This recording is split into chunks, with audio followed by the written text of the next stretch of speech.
오늘은 말라기 시리즈 두 번째 시간으로 어떻게 주의 이름을 멸시하였나이까 라는 제목으로 말씀을 전하겠습니다. 말라기에는 총 8번 등장하는 아주 중요한 키워드가 있다고 말씀드렸습니다. 히브리어로 마라는 단어인데요, 어떻게 라는 뜻입니다. 말라기는 이 마가 중요합니다. 지난주에는 하나님께서 내가 너희를 이렇게 사랑했다 말씀하시면 유대인들은 하나님께서 어떻게 우리를 사랑하셨습니까? 라고 말하는 것을 우리가 보았습니다. 오늘은 하나님께서 너희가 내 이름을 멸시했다 라고 말씀하시면 유대인들은 우리가 어떻게 하나님의 이름을 멸시했습니까? 라고 대답하는 모습을 보고 있습니다. 이 말라기 시대 때 이스라엘이 특히 타락했던 부분은 그들의 제사에 있었습니다. 구약의 이스라엘의 역사를 자세히 보시면 이 제사가 부패하고 타락했을 때 백성들도 함께 부패하고 타락했던 것을 보게 됩니다. 여러분, 그래서 우리는 우리의 예배를 늘 점검해야 됩니다. 예배는 우리와 하나님과의 관계가 현재 어디 있는지를 가르쳐 줍니다. 내가 현재 하나님과의 관계에서 어디에 있는지, 아담아 내가 어디 있느냐 라고 말씀하시는 것처럼 내가 하나님과의 관계에서 얼마나 멀리 떨어져 있는지, 가까이 있는지 알고 싶으면 우리의 예배를 보면 알 수 있습니다. 예배는 거짓말을 하지 않습니다. 예배는 우리의 영적인 상태를 그대로 드러냅니다. 말라기 시대 때 제사가 부패하고 타락했다는 것은 사실 당시 이스라엘 백성들의 타락한 모습을 그대로 보여주는 하나의 증거였습니다. 그들은 하나님을 멀리 떠나 있었습니다. 하나님과 멀어졌기 때문에 그것이 그들의 예배로 부패한 제사의 모습으로 나타났던 것입니다. 그래서 오늘은 예배 이야기를 좀 하려고 합니다. 우리 교회 새로운 표 첫 번째가 뭡니까? 예배하는 교회입니다. 왜 예배하자는 것입니까? 그만큼 하나님과 바른 관계를 유지하자는 것입니다. 매일 예수님 안에 거하자는 것입니다. 오늘 말라기 말씀을 통해서 부패한 예배는 어떤 모습인지, 그들은 부패한 제사를 통해서 얼마나 하나님의 이름을 멸시하고 있었는지 세 가지만 살펴보도록 하겠습니다. 자, 첫 번째로 당시 제사장들은 예배를 드리면서 하나님을 공경하지 않았습니다. 본문 말씀 1장 6절의 말씀입니다. 내 이름을 멸시하는 제사장들아, 나 만군의 여호와가 너희에게 이르기를 아들은 그 아버지를, 종은 그 주인을 공경하나니 내가 아버지일진데 나를 공경함이 어디 있느냐?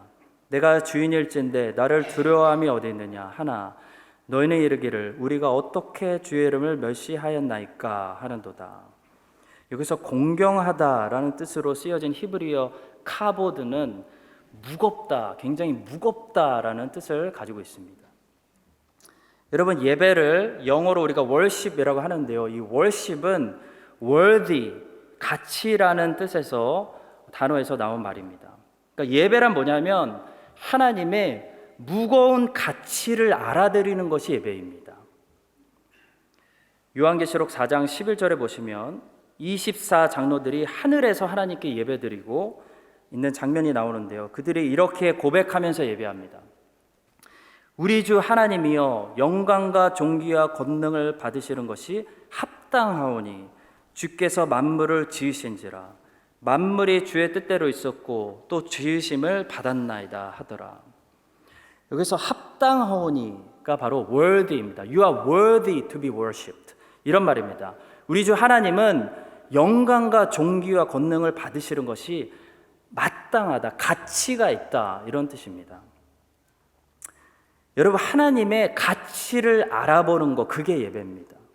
하나님의 무거운 임재를 느끼는 것, 그것이 예배입니다. 제 아내는 자동차를 잘 모르더라고요. 그냥 색깔이 비슷하면 비싼 차나 싼 차나 똑같은 차로 봅니다. 정말입니다. 그래서 아무리 비싼 차, 막 10만 불 차가 막 10만 불짜리 차가 지나가도 그 옆에 1000불짜리 차하고 구분을 못 합니다. 그래서 제가 항상 말해줘야 돼요. 저건 1000불이고요. 저건 10만 불입니다. 여러분, 10만 불 주고 비싼 차를 샀는데 사람들이 그 가치를 알아주지 않으면 그 주인이 얼마나 속상하겠습니까? 여러분, 예배는요, 하나님의 높은 가치를 알아드리는 겁니다. 하나님이 얼마나 높으시고 얼마나 무거운 분이신지 그 가치를 느끼고 알아드리고 인정해 드리는 것이 바로 예배입니다. 그래서 하나님이 자신을 공경하라는 것은 단지 하나님을 respect, 존경하라는 것이 아니라 하나님의 가치를 알아보라는 겁니다. 이스라엘 백성들은 말라기 시대 때 오랜 시간 동안 하나님이 어떤 분이신지를 그 가치를 잊고 있었다는 것입니다. 마가복음 10장에 보시면 우리가 잘 아는 부자 청년 이야기가 나옵니다. 이 부자 청년이 예수님께 나왔다가 슬퍼하면서 그냥 돌아간 이유를 우리는 돈에 대한, 재물에 대한 욕심이라고 생각하는데요. 이 부자 청년에게는 사실 이 재물에 대한 욕심보다 더 심각한 문제가 있었습니다. 이 부자 청년이 결국 예수님을 따라가지 못했던 진짜 이유는요, 예수님에 대해서 엄청난 오해를 가지고 있었기 때문입니다. 이 청년은 예수님에 대해서 심각한 오해를 가지고 있었습니다. 어떤 오해들을 가지고 있었을까요? 그는 예수님이 선한 선생님인 줄 알았습니다. 마가복음 10장 17절입니다. 예수께서 길에 나가시세 한 사람이 달려와서 꿇어 앉아 묻자오되 선한 선생님이여 내가 무엇을 하여야 영생을 얻으리까? 이 청년은 지금 두 가지 오해를 하고 있는데요. 첫째는 내가 무엇을 하여야 영생을 얻으리까? 곧 자기가 무엇을 해야 그 자기의 행위로 영생을 얻을 수 있다고 착각했고요. 둘째는 선한 선생님 예수요. 곧 예수님이 하나님의 아들 구원자이기 때문에 하나님께 나온 게 아니라, 예수님께 나온 게 아니라 이 예수님이 선한 일을 많이 하시는 분이라고 생각했기 때문에 부자 청년은 지금 예수님께 나온 겁니다. 그래서 예수님이 18절에서 이렇게 대답하십니다. 예수께서 이르시되 내가 어찌하여 나를 선하다 일컫느냐? 하나님 한 분 외에는 선한 이가 없느니라. 못 박으십니다. 자, 이 예수님의 대답이 좀 이상하게 들릴 수 있습니다. 아니, 지금 예수님도 선하지 않다는 얘기인가? 이렇게 오해할 수 있는데요. 이 말씀은 그런 말씀이 아니라 이런 말씀입니다. 너는 나를 선한 일을 많이 하는 도덕 선생으로 보느냐? 나를 보고 선한 도덕 선생을 찾았다고 생각하지 말아라. 사람은 선을 행할 수 없다. 오직 하나님만 선하시다. 선한 행위로 영생을 얻을 만큼 완벽한 사람은 세상에 존재하지 않으니까 꿈 깨고 찾으려고 생각하지 말아라. 지금 이런 말씀입니다. 로마서 3장 10절은 이 진리를 이렇게 선포합니다. 기록된 바 의인은 없나니 하나도 없으며 깨닫는 자도 없고 하나님을 찾는 자도 없고 다 치우쳐 함께 무익하게 되고 선을 행하는 자는 없나니 하나도 없도다. 하나님의 기준으로 보실 때 선을 행할 수 있는 자는 세상에 한 인간도 없다는 것입니다. 따라서 이 부자 청년이 예수님을 선을 행하는 어떤 선한 사람으로 봤다는 것은요, 심각한 오해입니다. 예수님께서는 선을 행할 수 있는 인간의 모델로 이 땅에 오신 것이 아니라 죄인들을, 선을 행할 수 없기 때문에 죄인들을 구원하시는 하나님의 아들 구원자로 이 땅에 오신 겁니다. 부자 청년은 예수님의 그런 높은 가치를 제대로 알아보지 못했다는 것입니다. 나폴레옹이 이런 유명한 말을 남겼다고 합니다. 소크라테스가 우리가 앉아있는 이 방에 들어온다면 우리는 즉시 모두 일어나 그분에게 존경심을 표하는 것이 마땅하다. 그러나 만약 나사렛 예수가 우리가 앉아있는 이 방에 들어오신다면 우리 모두는 그 발 앞에 엎드려 그분을 경배하는 것이 마땅하다. 이게 지금 무슨 말씀입니까? 나사렛 예수는 하나님만 되실 수 있다는 말씀입니다. 성경이 증언하는 나사렛 예수는 하나님으로 받아들여져서 경배의 대상이 되든지 아니면 세상에서 자기가 하나님이라고 주장했던 가장 말도 안 되는 끔찍한 증언을 했던 미친 사람이었던지 둘 중에 하나지 그 적당한 중간은 없다는 것입니다. 예수님은 절대로 어떤 존경받는 선한 도덕 선생님이나 선한 인간의 모델이 될 수 없다는 것입니다.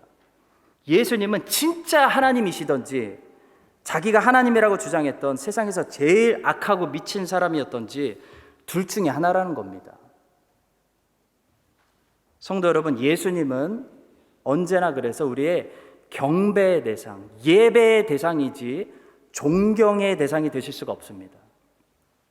예수님을 존경의 대상 정도로 생각하고 적당히 교회에 나오시는 분들이 얼마나 많은지 모릅니다. 그분들은 마치 소크라테스가 방에 들어왔을 때 존경의 표시로 다들 자리에서 잠시 일어나는 것처럼 예수님을 맞이합니다. 그러나 여러분, 예수님을 만나러 나오실 때는요, 존경의 표시로 단지 자리에서 일어나는 것만으로는 한없이 부족합니다. 예수님은 선한 선생님이 아니라 하나님이시기 때문에 우리가 예수님을 만나러 나올 때는요, 그 발 앞에 엎드러져서 경배 드리는 것이 마땅합니다. 왜냐하면 예수 그리스도는 그만한 가치가 있는 분이기 때문입니다. 여러분, 오늘 본문 말씀에서 하나님께서 유대인들에게 지금 호소하시는 것은 다른 것이 아닙니다. 내 백성이 나 하나님에 대한 가치를 잊어버렸다 라는 내용입니다. 이스라엘 하나님은 어떤 하나님입니까? 온 세상을 창조하시고 모든 나라 모든 민족을 다스리시고 홍해 있으면 홍해 가르시고 양식 없으면 하늘에서 만나 내리시는 전능하신 하나님이 이스라엘 하나님인데, 이스라엘 백성들은 그 높은 가치를 잊어버리고 무슨 우상 숭배하듯이 형식적으로 하나님을 예배했다는 것입니다. 이것이 말라기 시대의 예배입니다. 여러분, 이게 오늘 말라기 말씀이 첫 번째로 동일하게 오늘 이 시대에 살아가는 하나님의 백성들이 우리들에게 말씀하고 있는 말씀입니다. 여러분, 우리 또한 하나님의 그 위대한 가치를 잃어버리고 예수 그리스도를 어떤 선한 선생님 정도로 아주 작게 축소시켜서 그분 앞에 단지 자리에서 일어나서 예의를 갖추는, 일주일에 한 시간 정도 예의를 갖추는 그런 어느새 우리의 예배가 그렇게 되지는 않았는지 우리는 우리의 예배를 점검해 봐야 됩니다. 우리가 만약 하나님을 업신 여기고 일주일에 딱 한 번 주일에만 예의를 갖춰서 하나님 앞에 그냥 일어나서 인사하는 정도의 신앙생활을 하고 있다면 우리는요, 하나님을 사실 하나님으로 믿고 있는 것이 아닙니다. 우리가 정말 하나님의 가치를 알고 하나님을 하나님으로 믿고 있다면요, 우리는 일주일 내내 하나님 앞에 죽은 자처럼 그 발 앞에 엎드려져서 우리가 하는 모든 일로 하나님을 예배하고 경배하는 삶을 살지 않을 수 없다는 겁니다. 예수 그리스도는 우리의 삶 전체를 지배해 버리시는 왕만 되실 수 있습니다. 우리가 일주일 정도, 한두 시간 정도 나와서 그냥 교제하고 인사할 수 있는 그런 존경의 표시로 할 수 있는 과외 선생 같은 분이 되실 수 없다는 겁니다. 그분의 가치가 그것을 허락하지 않기 때문입니다. 그분은 부자 청년이 심각하게 오해한 것처럼 선한 선생님이 아니라 부자 청년의 세포 하나하나를 다 만드신 분이 예수님이었습니다. 부자 청년의 머리털까지 다 세고 계신 분이 예수님이셨고, 부자 청년의 내면을 꿰뚫어 보시는 부자 청년을 만드시고 창조하신 하나님이 바로 예수님이었습니다. 여러분과 제가 이 사실을 깨닫고 인정하고 우리의 창조주와 왕이 되시는 하나님의 가치를 다시 회복해서 말라기 시대 때 그런 형식 제사, 크라이스트 한인 장로교회 일주일에 한 번 교회에 계시는 그 하나님이 아니라 온 우주 만물을 통치로 다스리시는 왕이신 하나님께 바른 예배 드릴 수 있는 우리 모두가 될 수 있기를 간절히 바라고 축원합니다. 자, 두 번째로 말라기 말씀을 통해 우리는 두려움으로 하나님을 예배해야 된다는 것을 배우게 됩니다. 자, 본문 다시 1장 6절 말씀입니다. 내 이름을 멸시하는 제사장들아, 나 만군의 여호와가 너에게 이르기를 아들은 그 아버지를, 종은 그 주인을 공경하나니 내가 아버지일진데 나를 공경함이 어디 있느냐? 내가 주인일진데 나를 두려워함이 어디 있느냐? 하나 너희는 이르기를 우리가 어떻게 주의 이름을 멸시하였나이까 하는도다. 여기서 두려워하다로 번역된 히브리어 모라라는 단어는요, fear, terror, reverence라는 뜻을 가지고 있는 단어입니다. 두려움, 공포심, 두려움, 경외심이라는 뜻입니다. 근데 참 이상하게도요, 영어 NIV 성경은 이 모라라는 심각하고 무거운 단어를요, 그냥 respect, 존경이라는 단어로 번역했습니다. 종교개혁자 칼빈은 기독교 강요에서 경건을 이렇게 정리했습니다. 경건이라는 것은 곧 하나님이 베푸시는 온갖 유익들을 아는 데서 생겨나는 바, 하나님에 대한 두려움과 하나님에 대한 사랑이 하나로 결합된 상태를 뜻한다라고 말했습니다. 경건은 하나님을 사랑하는 마음과 하나님을 두려워하는 마음이 균형을 이루는 상태가 경건이라는 것입니다. 다시 말하면 하나님을 사랑하면서 동시에 하나님을 두려워해야 된다는 것입니다. 오늘 현대 신학의 문제는 무엇입니까? 하나님의 사랑만 강조하고 하나님을 두려워하는 하나님으로 우리에게 가르치지 않고 있다는 것입니다. 현대 신학은 하나님을 두려워하는 마음들은 다 제거해버리고 하나님을 사랑하는 마음만 강조했습니다. 아주 오랫동안 강조했습니다. 자, 그래서 서양 기독교는 하나님을 굉장히 친근하고 가까운 분으로 언제나 묘사합니다.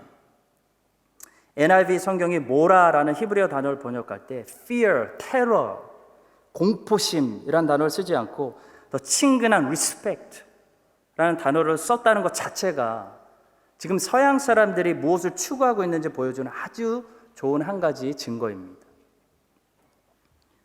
제가 멜번에서 신학교 다녔을 때요, 어떤 교수님이 학생들에게 아주 흥미로운 질문을 하셨던 것을 제가 잊을 수가 없습니다.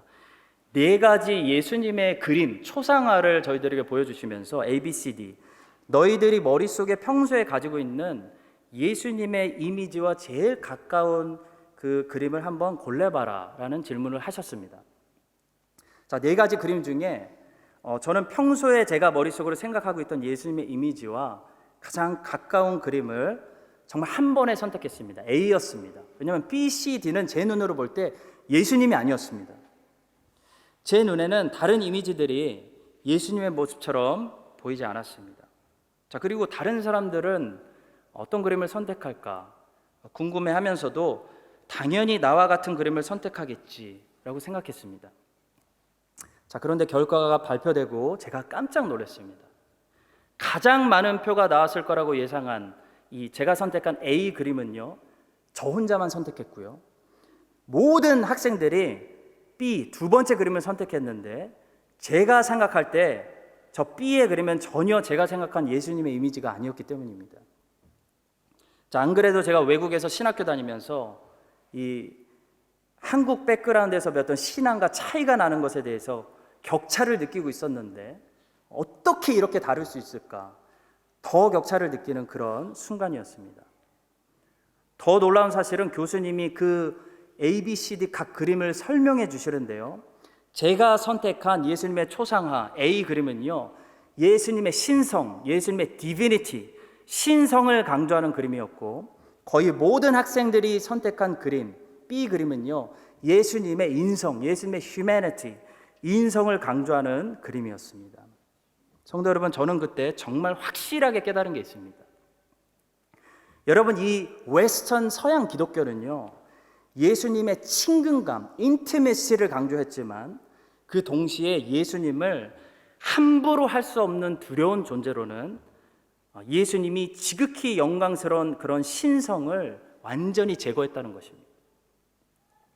이 친구들과 대화를 해보면요, 예수님을 자기의 베스트 프렌드, 자기의 엉클, 그 정도로 생각한다는 것을 금방 느낄 수 있습니다.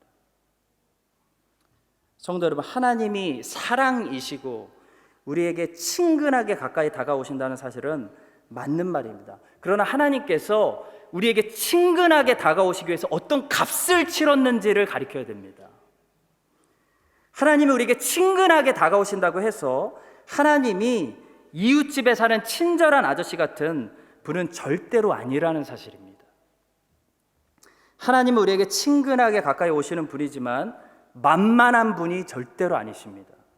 하나님은 사랑이시지만 동시에 두려워할 만한 존재입니다. 하나님은 어찌 보면 공포의 대상입니다. 나니아 연대기에서 C.S. 루이스의 말을 빌리자면요, 하나님은요, 위험한 분입니다. 하나님은 만만하게 함부로 잘못 가까이 갔다가는 나답과 아비후처럼 우리를 다 죽여버리고 태워버릴 수 있는 소멸하는 불이시기 때문입니다. 따라서 하나님을 사랑하는 마음으로 하나님을 두려워하는 것, 이 균형을 잘 유지하는 것이 너무나 중요합니다. 그것이 칼빈이 이야기하는 경건입니다. 어느 한쪽도 무너지거나 한쪽으로 치우치면 안 된다는 것입니다. 청교도들이 알고 있던 하나님은 어떤 하나님이었습니까? 두려운 하나님이었습니다. 그런데 요즘 CCM과 웨스턴 신학은 이 하나님을 굉장히 가까이 친근하게 끌어당겼습니다. 자, 그 과정 속에서 웨스턴 신학이 분명히 잃어버린 게 제거한 것이 있는데 바로 하나님을 경외하는 것입니다. 레버런스입니다. 자, 문제는 두려우신 하나님을 우리가 이렇게 제거하게 되면 어느 시대나 그 교회와 그 기독교에게 꼭 나타나는 현상이 딱 한 가지가 있는데요. 그것이 뭐냐면 하나님의 백성들이 거룩을 잃어버리게 된다는 것입니다. 자, 고린도후서 7장 1절의 말씀입니다. 그런즉 사랑하는 자들아, 이 약속을 가진 우리는 하나님을 두려워하는 가운데서 거룩함을 온전히 이루어 육과 영의 온갖 더러운 것에서 자신을 깨끗하게 하자. 하나님을 사랑하는 가운데서 거룩함을 이루자는 겁니까? 아닙니다. 여러분, 하나님의 사랑이 우리를 거룩하게 하는 거 아닙니다. 하나님을 두려워하는 가운데서, 하나님을 경외하는 가운데서 거룩함을 이루어 온갖 더러운 것에서 우리를 깨끗이 하자라는 것입니다. 여러분, 죄를 멀리하고 교회가 어느 시대나 하나님의 백성들이 거룩하게 살아가며 우리 자신을 깨끗이 하는 이 성화는요, 하나님의 사랑이 충만히 느껴질 때 우리에게 이루어지는 것이 아닙니다. 하나님이 두려워지기 시작할 때, 하나님이 두려울 때 우리에게 이루어지는 것이 성화입니다. 사도 바울이 지금 그것을 이야기하고 있습니다. 우리가 하나님을 두려워하면 우리는 함부로 죄짓지 못한다는 것입니다. 우리는 거룩함을 이룰 수밖에 없고 온갖 더러운 것에서 우리를 깨끗이 할 수밖에 없다는 것입니다. 모든 사람들이 역사적으로 인정하는 팩트가 한 가지 있다면 청교도들은 삶이 정말 깨끗했습니다. 청교도, 퓨리탄이라는 말은 그들이 스스로 만든 것이 아니라 그들을 대적하는, 멸시하기 위해서 붙여준 별명이었습니다. 청교도들은 누가 보기에도 깨끗한 사람들로 보였다는 겁니다. 청교도들의 작품을 읽어보면 공통적으로 나오는 공통점이 있습니다. 죄 짓는 것을 심각하게 여긴다는 것입니다. 그들은 완벽할 수 있다라고 주장한 것이 아닙니다. 죄를 애통하고 하나님 앞에 죄 짓는 것을 심각하게 여기고 매일 죄를 회개하고 씻음받는 것을 중요하게 여겼다는 것입니다. 청교도들이 왜 그랬겠습니까, 여러분? 딱 하나입니다. 하나님을 두려워했기 때문입니다. 그들은 예수 그리스도를 통해 나타난 하나님의 사랑과 하나님의 은혜가 얼마나 높고 얼마나 넓고 얼마나 깊은지 모르는 차가운 사람들이 아니었습니다. 오해하지 마시기 바랍니다. 청교도 목사님들은 사랑이 뭔지를 알고 사랑을 실천했던 정말 사랑의 목사님들이었습니다. 그러나 동시에 그들 하나님을 두려워하는 사람들이었습니다. 하나님을 두려워했기 때문에 사도 바울의 말처럼 죄를 심각하게 여기고 죄를 멀리하는 깨끗한 삶을 살았던 것입니다. 그러나 요즘 현대 웨스턴 신학은 이 두려우신 하나님을 완전히 제거시켰습니다. 그리고 하나님의 사랑만 강조했습니다. 자, 그 결과로 여러분 눈 뜨고 한번 보십시오. 서구 사회 어떻게 됐습니까? 지독하게 세속화돼서 죄 짓는 것을 전혀 두려워하지 않고, 크리스찬들도, 악인을 얘기하는 것이 아닙니다. 크리스찬인데 죄 짓는 것을 전혀 두려워하지 않고 심각하게 여기지도 않고 죄를 합리화시키고 죄가 아니라고 얘기하는 것이 서구 사회의 열매가 되었습니다. 그 예가 뭡니까? 동성애 합법합니다. 성도 여러분, 오늘 본문 말씀이 우리에게 도전합니다. 나를 두려워함이 어디 있느냐? 하나님을 두려워하는 믿음을 우리가 회복해야 성화되고 거룩해질 수 있습니다. 죄를 멀리할 수 있습니다. 세속에서 벗어날 수 있는 힘을 가질 수 있습니다. 사도 바울, 다니엘, 다윗, 모세, 여호수아, 하나님의 모든 사람들은요, 하나님을 사랑하면서 동시에 하나님을 두려워했습니다. 그래서 완벽하진 않았지만 우리처럼 쉽게 죄짓지는 않았습니다. 여러분과 제가 참된 경건생활, 바로 하나님을 두려워하는 마음속에서 하나님을 사랑하는, 그래서 청교도와 같이 깨끗한 삶을 살 수 있게 되기를 예수님의 이름으로 축복합니다. 마지막 세 번째로 말라기 제사의 문제는 온전한 제물로 예배를 드리지 않았다는 것이 문제였습니다. 7절과 8절에 보면 당시 제사장들은 흠이 있는 제물로 하나님께 드리는 제사를 더럽혔습니다. 너희가 더러운 떡을 나의 제단에 드리고도 말하기를 우리가 어떻게 주를 더럽게 하였나이까 하는도다. 이는 너희가 여호와의 식탁은 경멸히 여길 것이라 말하기 때문이라. 만군의 여호와가 이르노라. 너희가 눈먼 희생 제물을 바치는 것이 어찌 악하지 아니하며 저는 것 병든 것을 드리는 것이 어찌 악하지 아니하냐. 이제 그것을 너희 총독에게 들어보라. 그가 너를 기뻐하겠으며 너를 받아주겠느냐. 당시 이스라엘 백성들이 이렇게 대놓고 흠이 있는 거, 막 눈 하나 빠지고 다리 하나 없고 상한 떡, 뭐 이런 거 가지고 마음껏 이렇게 제사를 드릴 수 있었던 이유는요, 제사장들이 알면서도 그 제물들을 받아줬기 때문입니다. 자, 그렇다면 제사장들은 왜 여호와의 율법을 분명히 알고 있으면서도 백성들이 가지고 나오는 흠 있는 제물들을 그냥 받아줬을까요? 그렇지 않으면요, 제사장들이 먹고 살 수 없었기 때문입니다. 여러분 생각해 보겠습니다. 당시 제사장들은요, 제단에서 제사 드리고 남는 고기를 먹고 살았습니다. 이 말은요, 제사가 많이 드려질수록, 제사의 횟수가 올라갈수록 제사장들이 부자가 되었다는 얘기입니다. 따라서 사람들이 점점 더 하나님께 제사 드리지 않으면 제사장들은 당장 생활이 어려워졌다는 얘기입니다. 당시 경제 상황은 매우 좋지 않았습니다. 페르시아는 여전히 높은 세금을 거두어가고 있었고 유대인들의 나라는 강하고 부한 나라가 아니었습니다. 따라서 하나님의 율법대로 만일 이런 높은 기준을 가지고 흠 없는 소, 흠 없는 양, 흠 없는 염소들만 제사의 제물로 받아주면요, 제사의 숫자가 눈에 보일 정도로 확연히 줄어들 수밖에 없었다는 겁니다. 반면에 어느 정도 흠이 있는 것, 어차피 지금 죽여서 태워 죽일 건데 뭐 그냥 흠이 있는 거 동물들 다 하나님께 제사 드릴 수 있습니다. 받아줍니다. 가지고 나오세요라고 광고하잖아요. 제사 숫자가 당장 올라갑니다. 훨씬 더 많은 사람들이 더 많은 제사 참여할 수 있었다는 것입니다. 여러분, 결국 하나님께서 오늘 말라기 말씀을 통해서 과거에 이런 부패한 제사장들에게 했던 이런 짓, 또 오늘 만인 제사장인 우리가 하는 짓에 대해서 책망하고 계시는 책망 부분은 뭐냐면 이겁니다. 제사장들이 결국 하나님을 두려워해서 하나님께 기준을 맞춘 제사를 드린 게 아니라 자기들의 편리와 자기들의 필요의 기준을 맞추고 사람들에게 기준을 맞추는 제사를 드렸다는 겁니다. 그래서 제사가 타락하게 되었다는 겁니다. 여러분, 오늘날도 부패하고 타락하는 교회의 특징 제일 첫 번째가 무엇인지 아십니까? 분명히 아시기 바랍니다.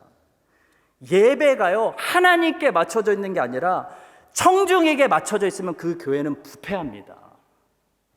멋진 노래가 나오고 편한 의자가 있고 화려한 조명이 있고 사람들이 불편해하지 않을 시간에 맞춰서 예배드리고 빨리 집에 보내줘야 되고 그래야 취미생활 건드리지 않을 수 있고 등등 모든 것이 하나님이 아니라 사람에게 맞춰져 있으면요, 거기에는요 재물이 타락할 수밖에 없습니다. 여러분, 이런 교회들을 보고, 사람 많이 모이는 교회들을 보고 요즘 부흥하는 교회다, 가서 배워라 라고 말하는 사람은요 정말 분별력이 없어도 답답할 정도로 없는 사람입니다. 사랑하는 성도 여러분, 예배가 하나님이 아니라 사람에게 맞추기 시작하면요, 그 순간부터 예배 제물은 최선의 것이 아니라 적당한 것이 올려지게 되어 있습니다. 눈먼 것, 저는 것, 병든 것, 약한 것, 적당한 것들이 제단에 올라오게 되어 있습니다. 이것이 말라기 시대 때 부패한 제사였습니다. 하나님께서 말라기 선지자를 통해 이런 예배를요, 당장에 중지하라고 말씀하셨고요, 이런 예배를 허락한 제사장들의 얼굴에 똥을 발라버리겠다고 말씀하셨습니다. 사랑하는 성도 여러분, 앞으로 우리 교회는 많은 사람들의 발길이 다 끊어진다 할지라도 하나님께 맞추는 예배를 드릴 것입니다. 하나님을 하나님으로 인정하고 하나님의 마음을 시원하게 해드리는 그런 예배를 드릴 것입니다. 그게 예배입니다. 하나님께 맞추는 예배를 드릴 때 하나님의 경건한 백성들이 이곳에 모여 최선의 제물, 아름다운 제물을 올려드리게 되고, 그런 교회로 소문나기 시작할 때 사방 곳곳에서 하나님을 경외하는 사람들이 모여서 하나님께 신령과 진정으로 예배드리는 그런 예배하는 교회로 우리 교회가 세워지게 될 줄로 믿습니다. 기도하겠습니다. 하나님 아버지, 이 크라이스트 처치 한인 장로교회가 사람들의 기준과 요구가 아니라 하나님의 기준에 맞추는 예배를 드릴 수 있게 하여 주시옵소서. 그래서 우리의 재물이 적당한 것, 눈먼 것, 저는 것, 병든 것이 아니라 번제와 소제와 화목제처럼 최선의 것, 전부 향기로운 재물들을 하나님께 드리게 하여 주시옵소서. 하나님을 두려워하는 마음들이 사라지고 있습니다. 우리 성도님들, 하나님을 두려워하는 마음 가운데서 하나님을, 사랑을 더 많이 발견할 수 있게 하여 주시고, 우리의 삶이 청교도들처럼 깨끗해질 수 있도록 주님 우리를 성화시켜 주시옵소서. 하나님의 가치를 잃어버렸던 말라기 제사를 멈추고 오직 우리의 하나님만 되실 수 있는 하나님의 높은 가치를 알아들이며 우리의 삶 전체를 통해 하나님을 하나님으로 인정하는 진정한 삶의 예배가 드려지게 하여 주시옵소서. 감사를 드리며 우리의 예배를 받으시기 합당하신 예수 그리스도의 이름으로 기도드립니다. 아멘. 이제는 우리를 죄에서 구원하신 예수 그리스도의 은혜와 독생자를 보내주신 하나님의 무한하신 사랑과 거룩하신 성령님의 감화 감동하심이 오늘 말라기 말씀을 듣고 말라기 제사를 멈추며 다시 신령과 진정으로 하나님을 예배드리기로 작정하는 모든 주의 백성들 위해 이 땅의 모든 교회들과 사랑하는 조국 대한민국의 교회들과 온 세계 모든 나라에 있는 모든 주님의 교회들 위해 이제부터 영원까지 함께 하시기를 간절히 축원드립니다. 아멘.